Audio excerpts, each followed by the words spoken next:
est-ce que vous connaissez ce personnage? Non? Lui alors? Ou vous le connaissez plus sous cette apparence? Et si je vous disais que ces trois personnages sont exactement la même personne? Prenez place et bienvenue dans ce premier épisode de Tongnie avec Mei Ho, plus connu sous le nom de Monkey King.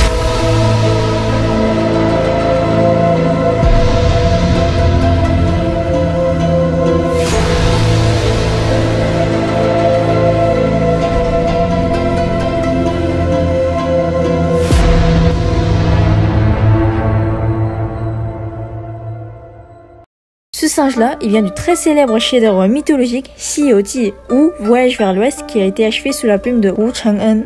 Mais avant de s'attaquer à l'histoire, nous allons d'abord nous concentrer sur l'auteur. Nous sommes en année 1500 à Huai'an dans le district de Shanyang en Chine.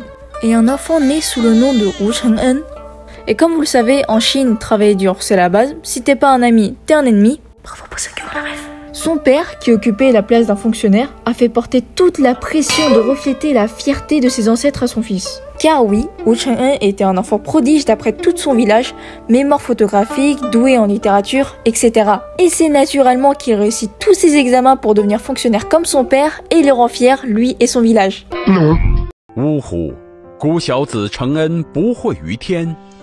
Traduction, t'es une merde.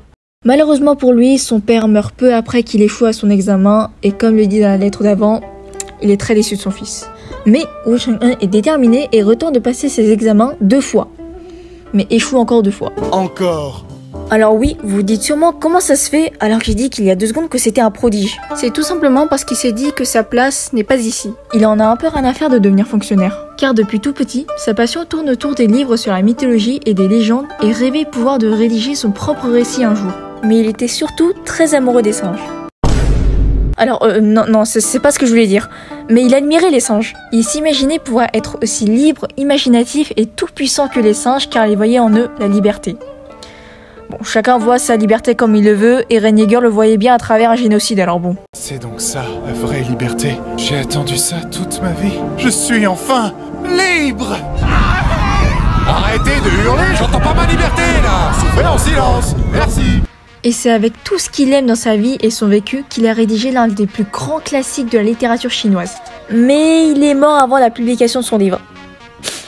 Tristitude. C'est donc son ami Li Chunfang qui va corriger son récit et le publier. Et c'est là que l'histoire a commencé.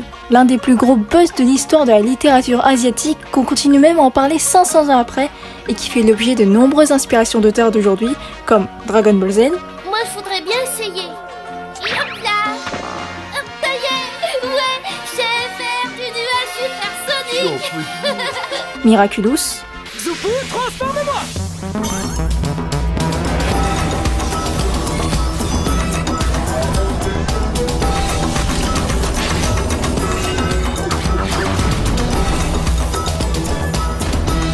L'histoire a été adaptée dans plusieurs domaines artistiques comme le théâtre,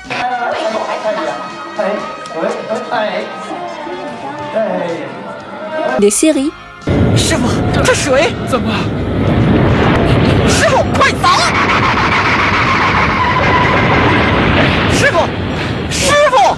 et plus récemment en jeu vidéo Black Myth Wukong.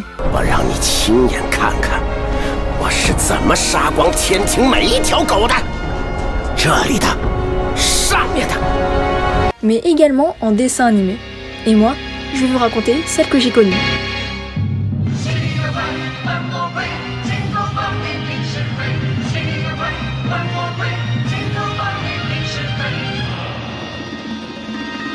Ces singes-là, on les a tous déjà vus quelque part. Et comme je vous l'ai dit tout à l'heure, c'est qu'une seule et même personne. Mais il sort d'où? D'un caillou. Quoi? Bah oui, une légende qui sort d'un caillou. C'est original, n'est-ce pas? Oui, très original même. Mais est-ce qu'on peut avoir un peu de contexte? Bienvenue au Huaguoshan, et au bout de cette montagne, il y a un rocher pas très commun. Mais cette montagne n'est pas inhabitée, mais vivent plusieurs créatures, mais surtout une tribu de singes. Je vous présente le roi singe, à son anniversaire de tout juste 100 ans qui règne sur la montagne. Et ici, c'est Liu Er, qu'on peut traduire par 6 oreilles. Ouais, les réalisateurs ne se sont pas fait chier sur le prénom. Hein. Bref, enfant du village, expert en arts martiaux et surtout une admiration dévouée au roi.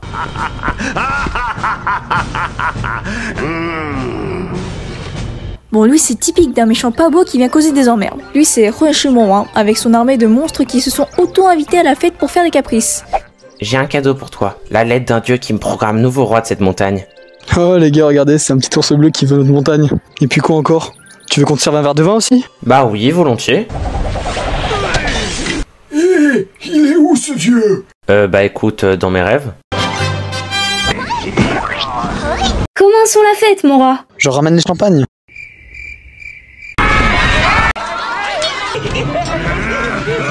Six Oreilles et l'ours bleu mènent un combat jusqu'au rocher, et là...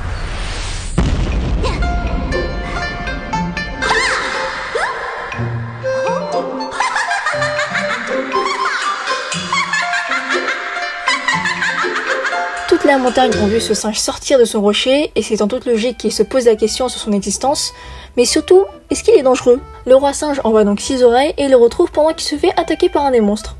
Ils le sauvent et deviennent potes. Hé patron, je me suis fait bolos par les singes. S'il te plaît, venge-moi, ils sont si méchants. Oui, il a un peu du mal à s'intégrer. Après, c'est pas tous les jours qu'on peut voir un singe sortir d'un caillou avec un rire de sorcier démoniaque. Il l'emmène donc présenter au roi, et comme il n'a pas de prénom, les singes de la montagne l'appellent tous Shiho, qu'on peut traduire par le singe de pierre ou le singe caillou. Et pitié, faites un effort sur le prénom. Bon, en attendant, les généraux dans la salle sont à deux doigts de le tabasser parce que ce gosse n'a zéro respect. Après, logique, il vient de naître. Mais le roi le tolère bien et en fait de lui son chouchou. Ils ont même pas le temps de souffler que Six Oreilles se fait kidnapper pour s'en servir comme otage et attaquer la montagne. Mais ils se font remballer par une arme redoutable chez les singes, les peaux de banane. Pour votre sécurité et celle des autres, regardez là où vous mettez les pieds. Ceci était un message du ministère de la Santé. Entre-temps, le singe caillou et le roi singe sauvent Six Oreilles et l'ours en a profité pour les blesser. En rentrant, tous les singes du village accusent le singe caillou d'être responsable de la blessure du roi singe alors qu'il n'était même pas sur place pour le voir. C'est parce qu'il est jaune, c'est ça? Quelle bande de racistes! Quoi? Mais non! Il s'inquiète pour le roi, c'est tout. Ouais, ça doit être ça. Tu verras. D'accord. Donc il part à la recherche de plantes médicinales et rencontre Utu, qu'on peut traduire par lapin de jade. Jade, pas le prénom, la pierre précieuse. Là, il y a un peu plus d'effort dans le prénom. J'apprécie. Elle lui donne les plantes en cadeau. Puis, il y a une mamie qui débarque. Jeune homme, est-ce que tu connais le chemin pour descendre de la montagne? Hein? Tu demandes ça à un singe? T'es pas très fut-fut, toi. Eh, me casse pas les couilles en fait, donc porte-moi jusqu'en bas de la montagne, dépêche-toi. Attends, Six Oreilles, tiens-moi ça, faut que je la démarre. Mais t'as craqué, toi. Jamais je vais te porter. Tu peux faire le Deliveroo pour moi, s'il te plaît? La mamie s'avère être une Bouddha venue tester le singe et lui a donné 3 cheveux dorés remplis de surprises. Pendant ce temps-là, Six Oreilles a livré la plante au roi singe et s'est approprié tout le mérite même s'il a essayé de se dédouaner. Un peu plus tard, le singe caillou retrouve Six Oreilles en train de tomber de la falaise. Il le re-sauve encore une fois et deviennent des vrais frères, des BFF, la famille. Waouh, ça doit être un personnage surpuissant doté d'un charisme redoutable. Il casse les couilles, ce morveux. Il vient d'apparaître il y a 2 secondes, je l'aime déjà pas. Donc ce personnage s'appelle Jinshenko. Et c'est un fruit. Et c'est un grand fanboy du singe qui fait que de le coller. Ensuite, ils vont retrouver la lapine, qui est devenue son amie entre-temps. Pourquoi tu me prends avec une serviette enroulée? Bah c'est mon sniper et mon taser en même temps, t'as un souci? Non, mais... Je vais vous défoncer!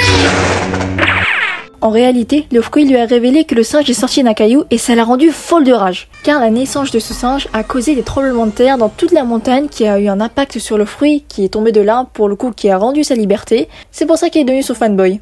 Mais ça a également causé des soucis sur la lapine qui lui a fait pousser des oreilles de lapine. Ouais, me demandez pas comment, ça reste un dessin animé. Pendant ce temps-là, Six Oreilles s'est encore attiré des emmerdes avec les monstres qui attaquent aussi encore une fois la montagne. Le singe caillou, en tant que bon frère, va lui venir en aide même pendant qu'il se fait chasser par une lapine avec une serviette enroulée.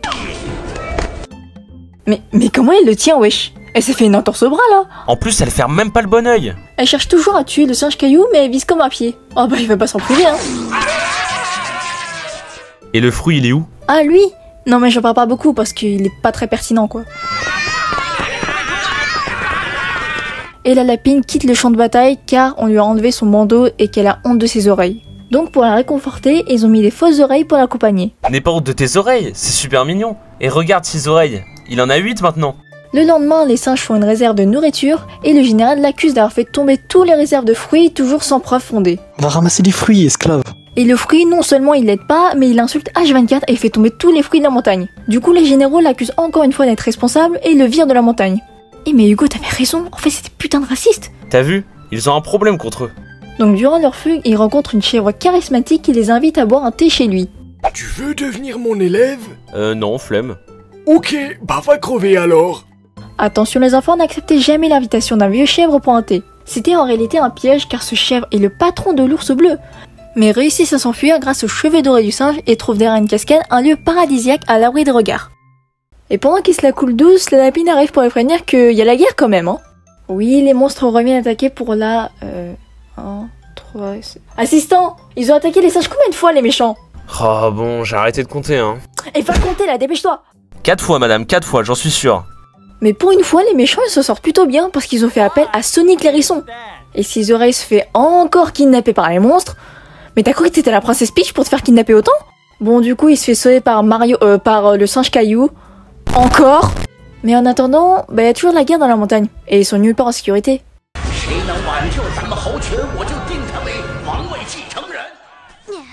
Donc le singe caillou les mène jusqu'à la cascade pour se cacher. Ils sont maintenant protégés des menaces, sauf la plus importante, la bouffe. C'était évidemment une question de temps avant qu'ils ne découvrent la grotte. Et comme ils ne peuvent pas rester à découvert, leur plan c'est d'aller dans la grotte des méchants de nuit pour foutre le bordel.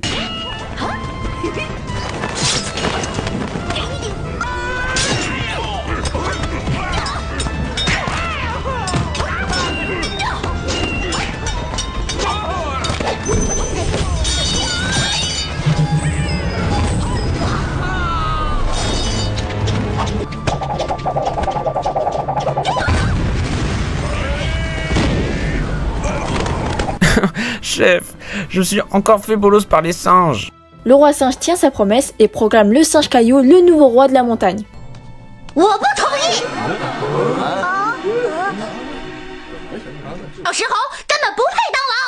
Ok, d'accord, il mérite pas. Mais en attendant, c'est pas lui qui se fait sauver. 1 fois, 2 fois, 3 fois, 4 fois, 5 fois et 6 fois. Comme tes oreilles. Allons mon garçon, qu'est-ce qui ne va pas? Est-ce que le fait que je devienne roi signifie que je dois perdre un ami? Bon, écoute, je m'en fous. Va préparer tes valises, je t'envoie à l'autre bout du monde. Mais je vous fais part de mes problèmes et vous? Ta gueule et casse-toi. Tu veux devenir mon élève? Non, flemme.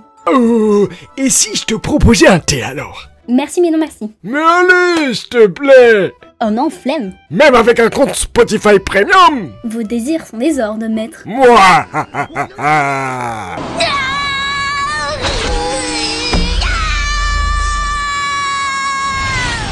Bref, le roi singe l'envoie vers l'inconnu pour trouver la montagne immortelle qui abrite un maître pour lui enseigner la crème de la crème des arts martiaux. Si je peux me permettre une petite objection. S'ils renvoient leur seule source de protection, comment ils vont se défendre pendant son absence? Et bah, je me suis posé la même question. Mais chut, ça reste un dessin animé. A priori, y a aucune logique. Et genre, y a personne qui a remarqué que ses oreilles avaient changé d'apparence? Je te l'ai dit, ça reste un dessin animé pour gosses à la base. Oh non, encore lui? Y a des limites à être un fanboy purée. Donc le fruit va le suivre, car lui aussi veut devenir expert en arts martiaux. Ils vont donc passer le chemin ensemble, sauf qu'une tempête surgit de nulle part, ce qui a pour conséquence de faire couler le bateau, avant de se faire sauver par la Bouddha. Et forcément, la situation est un peu merdique. Bateau à moitié cassé, plus de voile, plus de nourriture, perdu en mer, et surtout, le fruit il est encore vivant, mais mon dieu, pourquoi t'es encore là? Putain, encore un nouveau personnage! Bon, lui, c'est Sirpalon, un petit dragon qui vit dans un palace sous la mer, 3e héritier de sa famille royale, et comme il a ras-le-bol d'étudier H24, il fugue.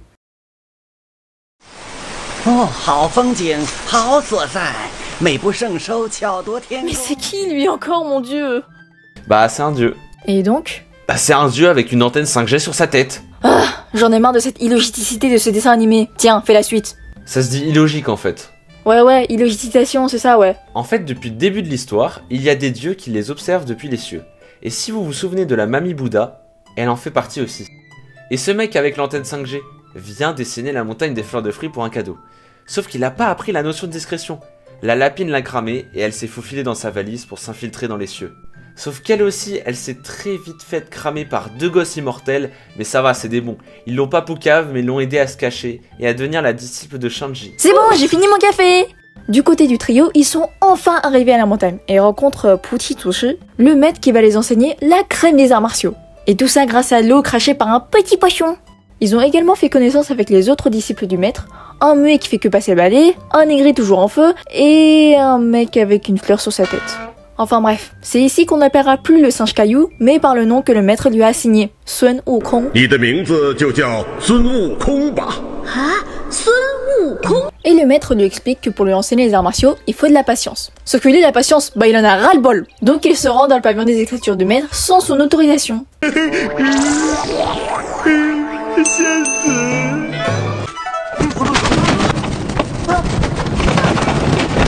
Mais personne connaît la notion de discrétion dans ce putain de dessin animé. Bah c'est logique qu'ils se font cramer du coup. Et je pense que le maître lui réserve une sacrée punition.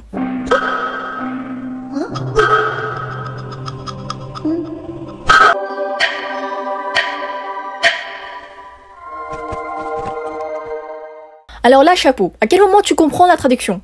En fait, le maître savait tout depuis le début, et Wukong prend la connaissance d'un monstre qui aurait envahi 6 les terres auparavant et qui est actuellement scellé dans la montagne des fleurs de fruits quelque part. Et c'est le rôle de chaque roi singe de veiller sur ce lac. Mais ça, le chèvre le sait également, et son objectif est de le libérer. Et donc il fait croire à ses oreilles que pour devenir le roi, il doit trouver ce lac.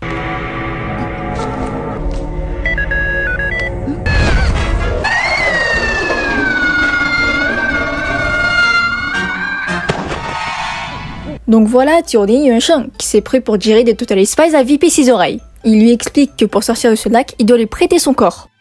Ok.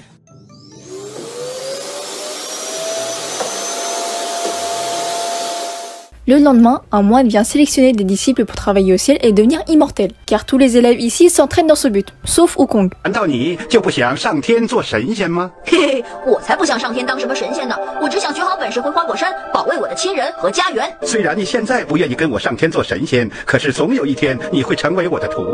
Et Wukong, après avoir fait une énième connerie, Casse-toi de ma montagne, je ne veux plus de toi comme élève. S'il vous plaît, maître, je peux vous faire la cuisine, passer le balai, faire le ménage. Même virez pas, s'il vous plaît. Mais bouge ton cul, bordel!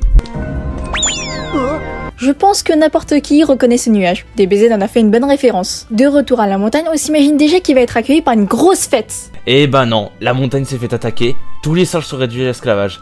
Je l'avais dit! Calme-toi. Oui, le maître savait que la montagne était en danger, c'est pour ça qu'il a viré. Mais t'aurais pu le dire directement, connard! Bref, Wukong revient les sauver avec son art martiaux aussi crémeux que de la chantilly.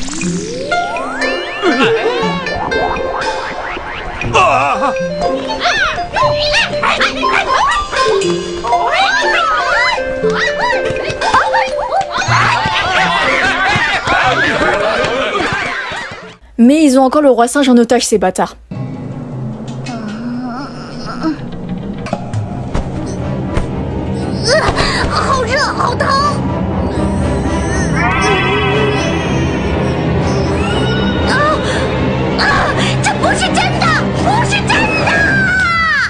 Donc ensuite... Patronne, stop! On a dépassé le budget de la vidéo. Mais de quel budget tu parles? C'est-à-dire qu'on n'a plus les moyens financiers pour continuer la vidéo. Alors je te rappelle que l'univers de G-Dimension n'a pas un rond, donc on part un budget 0 à la base. Et nous alors? Il est où mon salaire? Et tu vas où là? Fais la thune! Je sais que ça va faire pas mal de déçus, mais le dessin animé fait 52 épisodes. Et pour le rythme, on a décidé de s'arrêter à l'épisode 26. Donc l'épisode 1 sera divisé en 2 parties. Si vous souhaitez continuer la série de votre côté, c'est possible, elle est disponible sur YouTube en sous-titres anglais. Je ne pourrai malheureusement pas vous promettre que la suite arrivera bientôt, parce que la fac ne me permet plus d'être aussi libre qu'avant, et que l'équipe qui gère cette série avec moi ont également leurs occupations. Je tiens à remercier tout le monde qui a participé à ce projet qui me tenait très à cœur. Et j'espère que vous aussi vous appréciez ce projet qui ne fait que débuter. 心却系在华山水里